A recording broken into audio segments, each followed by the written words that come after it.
따라서 하실까요? 나는 흙입니다. 예, 나는 죄인입니다.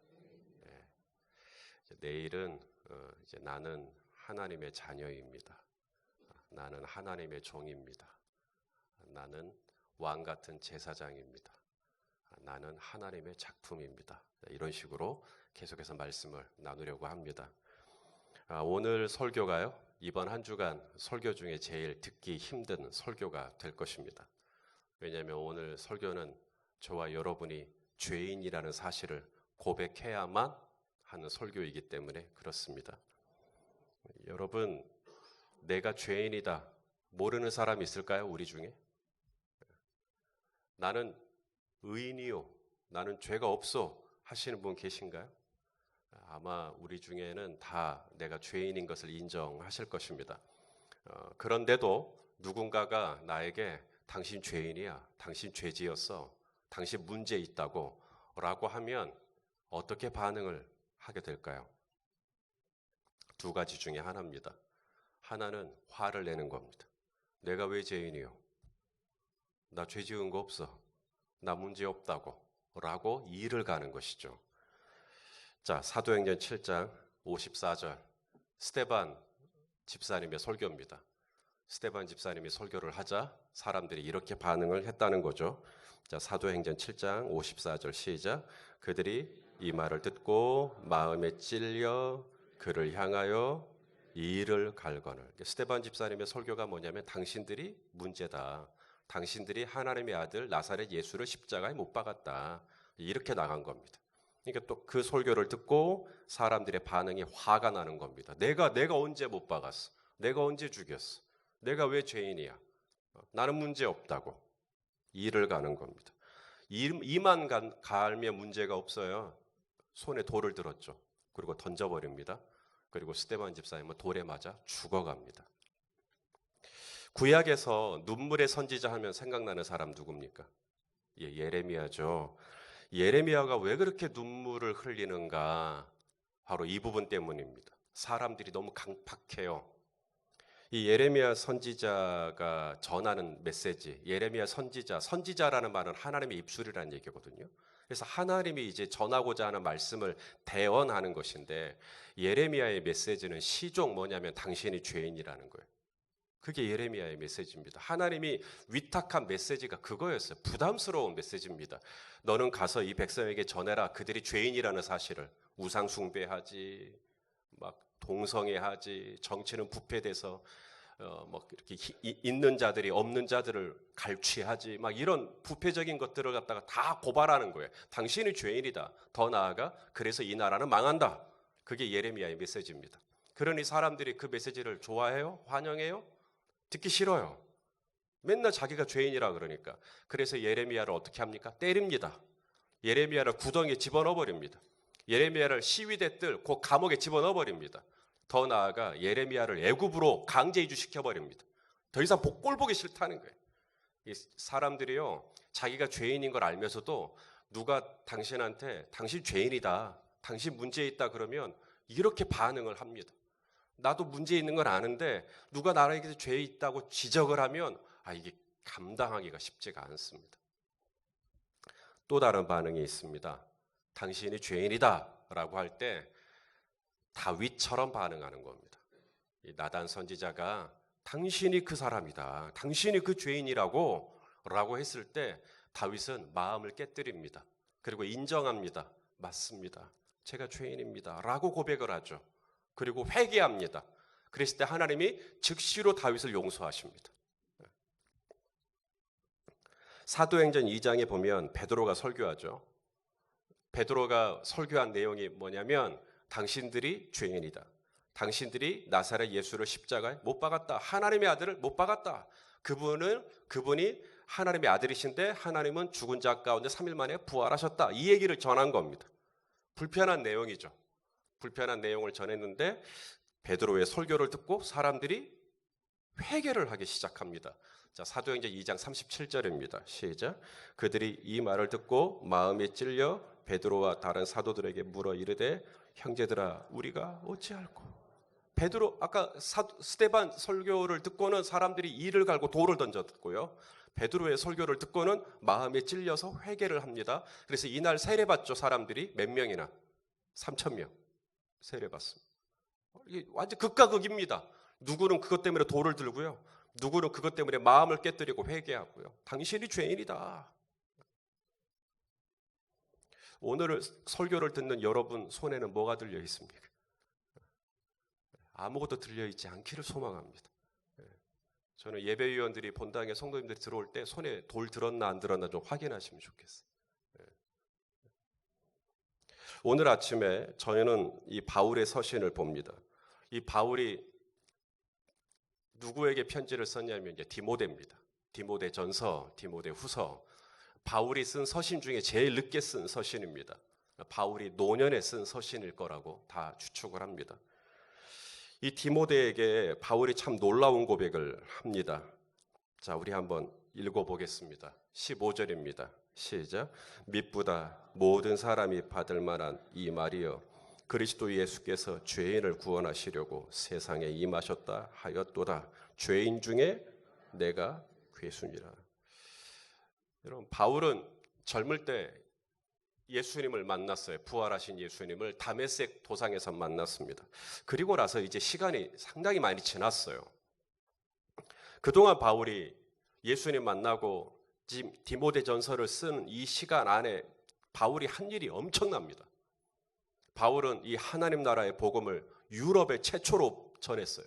마게도니아에 가서, 빌립보에 가서 교회를 세우고 거기에 복음을 전하고 소아시아까지 가서 아시아 대륙을 바꾸는 이런 일들을 했어요.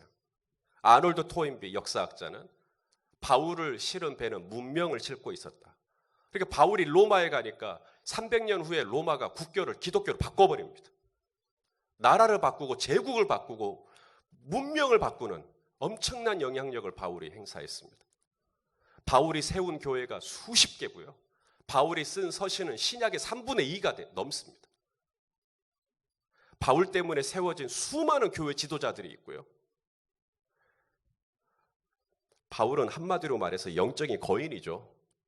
흠모할 만한 너무나 큰 영적인 거인인데요. 이 바울이 그의 노년에 쓴 고백이 뭐냐면 나는 죄인 중에 뭐다? 괴수다. 그냥 죄인도 아닙니다. 나는 죄인 중에 괴수다. 여러분, 여기서 주목할 것은 시제입니다. 시제. 무슨 말이냐면 나는 죄인 중에 괴수였다가 아닙니다. 과거형이 아니라고요. 나는 죄인 중에 괴수였다가 아니고요. 나는 지금도 죄인 중에 괴수라고 고백하고 있는 부분입니다. 한때 교회를 핍박하고 폭행하고 회방을 했었죠. 고백을 하지 않습니까? 오늘 보면 13절에 그런데 바울은 자기가 예전에 죄인 중에 괴수였다라는 게 아니라 지금 오늘 현재 나 지금 죄인 중에 괴수라는 거예요. 사울에서 바울이 된 지가 벌써 얼마나 지났는데 그런데 바울이 고백합니다. 나는 지금 죄인 중에 괴수다.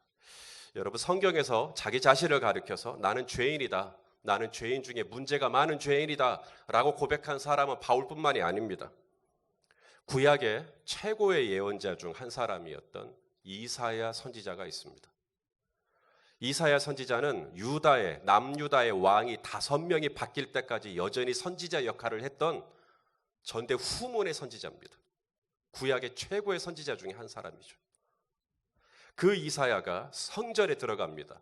성전에 들어갔는데 환상이 열리죠. 그리고 천상의 예배 현장에 들어가게 됩니다. 성전 가득 하나님의 옷자락이 보이고 천사들이 소리를 높여서 거룩하다 거룩하다 거룩하다 만군의 여호와여. 보통 이런 천상의 예배, 환상의 예배, 우리 성도님들이 오늘 이 새벽에 여기서 예배를 드리는데 누군가의 눈이 열려가지고 이 성전 가득하게, 이 본당 가득하게 하나님의 옷자락이 펄럭이고 천사들의 소리가 들리고 여러분이 만약에 그런 황홀한 경험을 하게 된다면 이 예배가 마치고 난 다음 그렇게 고백할 겁니다. 오늘 예배 정말 끝내줬어. 오늘 예배 너무 좋았어. 오늘 예배 너무 은혜로웠어. 또 다시 이런 예배 드리고 싶어라고 고백을 하게 될 겁니다. 그게 일반적인 반응이죠. 그런데 똑같은 예배 현장에 있었던 이사야 선지자는 그런 천상의 황홀경 같은 예배를 드리고 난 다음에 선지자가 뭐라고 고백하냐면 나는 죄인이구나 라고 고백을 합니다. 자, 이사야 6장 5절입니다. 읽어보시죠. 시작. 그때에 내가 말하되 화로다 나여 망하게 되었도다. 나는 입술이 부정한 사람이요 나는 입술이 부정한 백성 중에 거주하면서 만군의 여호와이신 왕을 배웠음이로다 하였더라. 자기 자신을 뭐라고 고백합니까? 나는 부정한 사람이다. 나는 부정한 사람이다. 다른 말로 바꾸면 나는 오늘 말씀의 제목처럼 나는 뭐예요? 나는 죄인이다. 이 말입니다. 나는 부정한 사람이다. 나는 죄인이다. 하나님의 거룩한 임재 안으로 들어가니까 뭐가 보여요? 내가 죄인이구나라는 게 보이더라는 겁니다. 구약의 예언자 중 최고봉으로 꼽히는 이사야 선지자도 하나님의 놀라운 임재 안으로 들어가니까 거기서 깨닫는 게 뭐냐면 이야 좋다가 아니라 화로다. 화로다. 죽을 것 같다. 왜? 내 죄가 보이니까. 내 죄가 보이니까. 그러므로 오늘 바울이 자신을 가리켜서 나는 초대교회의 역사 안에서 이런 놀라운 족족을 남긴 영적인 거장이다 라고 고백하는 게 아니라 시간이 가면 갈수록 나이가 들면 들수록 성숙하면 성숙할수록 바울의 입에서 나오는 고백 나는 죄인 중에 괴수다. 구약의 최고의 선지자라고 불리우는 이사야 선지자도 고백하기를 나는 부정한 사람이다. 어떻게 이런 고백을 할 수 있나? 바울의 고백, 이사야의 고백 동일하게 나는 죄인이다. 나는 부정하다 라고 말할 수 있었던 이유는 하나님의 거룩한 빛 안에 들어갔기 때문입니다. 하나님의 거룩한 빛 안에 들어가 있고 오늘 우리가 부른 찬양처럼 주의 임재 안에 갇혀 있으면 오직 주의 사랑에 매여 있으면 그분의 입에서 나오는 고백이 뭐냐면 화로다. 나는 망하게 되었도다. 나는 죄인이로다. 나는 죄인이로다. 그 거룩한 임재 안에 그 거룩한 빛 안에 그 광명 안에 들어가면 들어갈수록 뭐가 보이냐면 나의 허물이 보이는 거예요. 나의 잘못이 보이는 거예요. 내가 입술로 범죄한 죄, 내가 이 머리로 생각으로 범죄한 죄, 내 이 손과 발로 범죄한 죄, 이 죄들이 막 들통나는 거예요. 시몬 베드로도 마찬가지입니다. 복음서에 보면 예수님이 베드로에게 너 나 따르라. 내가 사람 낚는 어부가 되게 하겠다. 이걸 초청을 한 번만 하신 게 아닙니다. 다른 제자들은 뭐 즉시로 뭐 배와 그물과 뭐 부친을 버리고 뭐 쫓았다 뭐 그러는데 베드로는 안 그랬어요. 베드로는 자신의 생계를 얼른 내려놓지 못했습니다. 그러던 어느 날 베드로가 고기를 잡는데 한 마리도 그날따라 한 마리도 안 잡히는 겁니다. 아무리 그물질을 해도 당체 고기가 없는 겁니다. 나름 이 갈릴리 바다에서 잔뼈가 굵은 베드로고 어디에 몇 시에 고기가 어디에 모여 있는지 정말 잘 아는데 그날따라 한 마리도 못 잡는 거예요. 그때 예수님이 베드로에게 한마디 하시죠. 뭐라 그래요? 깊은 데로 가서 그물을 내려라. 베드로가 말씀에 의지하여 제가 내리겠습니다 하고는 내려가서 깊은 데로 가서 그물을 내려요. 잡혀요 안 잡혀요? 잡히죠. 얼마만큼? 그물이 찢어질 만큼 강력한 체험입니다. 엄청난 체험이죠. 남들은 어부가 그물을 내려서 고기 잡은 게 뭐 대수냐라고 하겠지만 베드로는 아닌 거예요. 베드로는 이럴 수가 없는 거예요. 지금 깊은 데에서 이렇게 고기가 나올 때가 아닌데 이건 엄청난 거예요.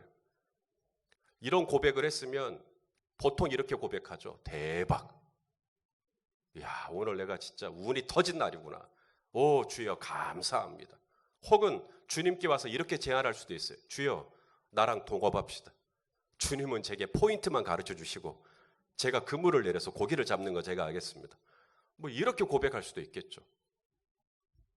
근데 이런 경험을 하고 나서 베드로가 무트로 올라와 예수님을 만난 다음에 제일 먼저 한 고백이 뭐냐면 나를 떠나소서.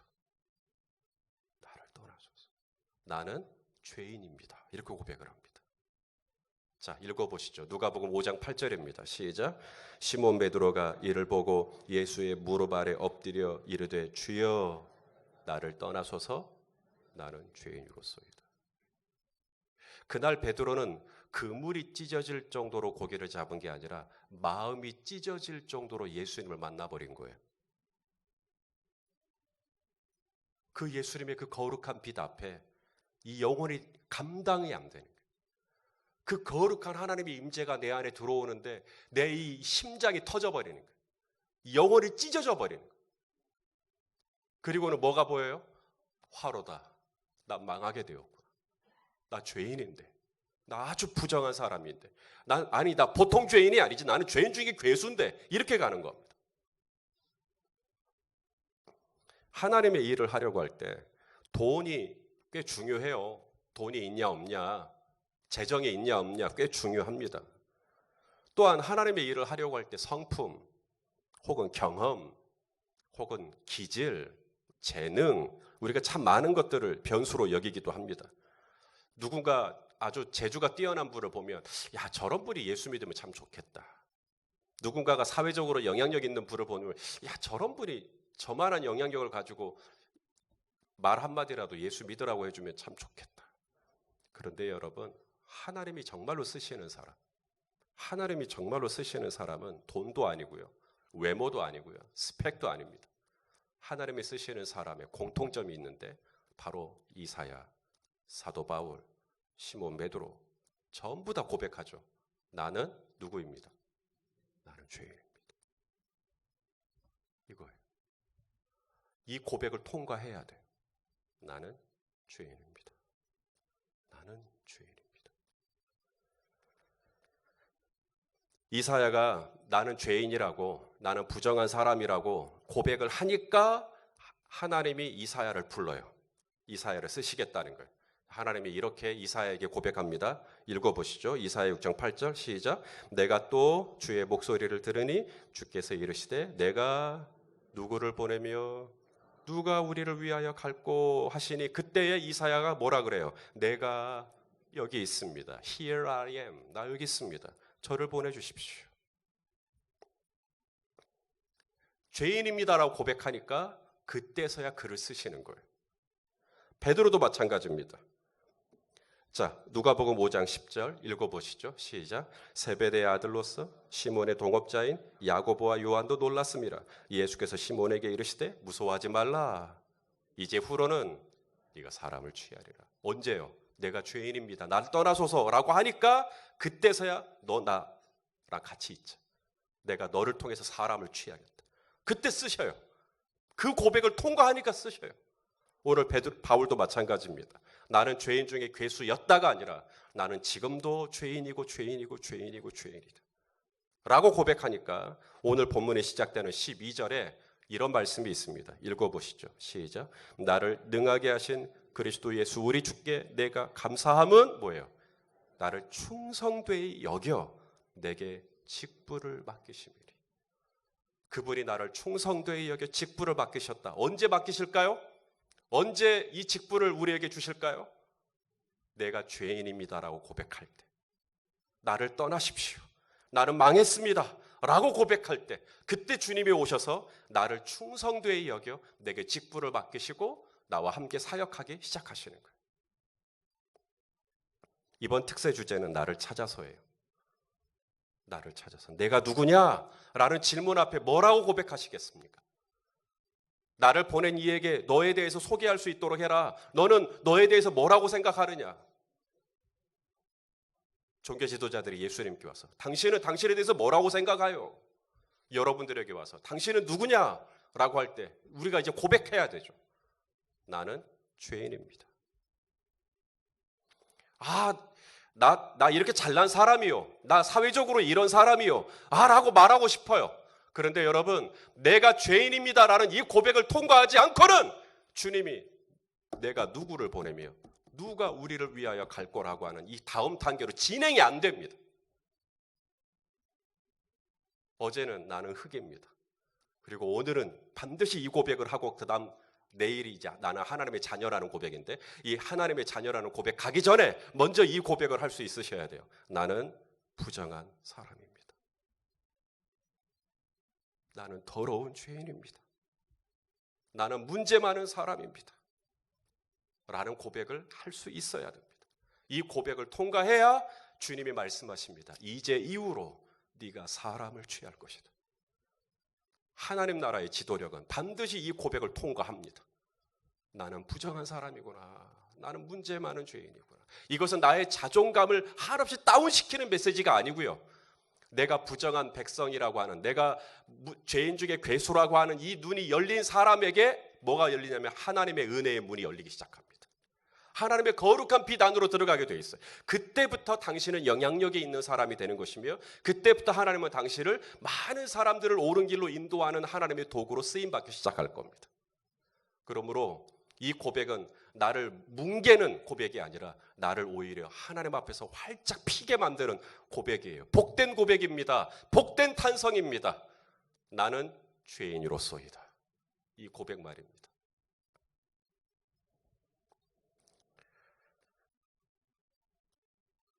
어제 나는 누구라 그랬습니까? 나는 흙입니다. 여러분 흙 좋아하세요? 여러분 밥에 제가 흙 좀 타드릴까요? 제가 여러분 먹는 밥에다가 흙을 얼마나 뿌려야 안 드실랍니까? 아마 수저를 떠서 딱 푸려고 하는 순간 흙가루가 보이면 드실까요? 안 드실까요? 잘 안 드실 겁니다. 여러분, 베드로도 흙이고 이사야도 흙이고 사도 바울도 흙이고 우리도 흙입니다. 흙이 깨끗하면 얼마나 깨끗하겠어요? 그들도 우리도 다 체질이 같습니다. 흙입니다. 하나님이 저와 여러분을 쓰실 때 바울은 흙 중에서도 좀 뛰어난 흙, 이사야는 그 중에서도 더 뛰어난 흙 이어서 쓰신 게 아니라 어차피 우리는 다 마찬가지로 흙입니다. 문제 많은 흙입니다. 하나님께서 우리를 쓰시는 이유는 내가 흙이 아니어서 쓰시는 게 아니라 내가 흙인 걸 알아요. 내가 얼마나 부서지기 쉬운 연약한 존재라는 거 알아요. 새벽닭 울기 전에 나는 그분을 모른다고 3번 부인할 존재예요. 그렇기 때문에, 그렇게 연약한 존재이기 때문에 우리는 반드시 이 고백을 통과해야 합니다. 나는 흙입니다. 나는 죄인입니다. 이 고백을 통과해야 그 다음에 주님이 네가 사람을 취하겠다. 내가 너를 이제야 좀 보낼 만하겠다. 내가 이제야 너를 쓸 만하겠다. 주님이 말씀하시는 겁니다. 사랑하시는 성도 여러분, 입술을 열고, 입술이 열기 전에 먼저 눈이 열려야 돼요. 눈이 열려서 그 하나님의 그 거룩한 빛 안에 오늘 이 아침에 들어가서 거기서 뭘 발견해야 되냐면 나의 절망을 발견하셔야 돼요. 그리고 내가 얼마나 부패한 백성인지, 내가 얼마나 문제 많은 성도인지 이게 딱 깨달아져서 하나님 앞에 바짝 엎드리고, 그래서 나는 죄인이라고, 나는 죄인 중에 괴수라고, 나는 부정한 백성이라고 고백할 때 하나님의 긍휼의 문이, 하나님의 은혜의 문이 열려서 오늘 바울에게 직분을 주시고 바울과 함께 놀라운 초대교회 역사를 쓰신 것처럼 우리 또한 순간순간 하나님 앞에 나의 연약함을 고백하고 하나님의 은혜를 덧입는 오늘 하루가 되시기를 예수님의 이름으로 축원합니다.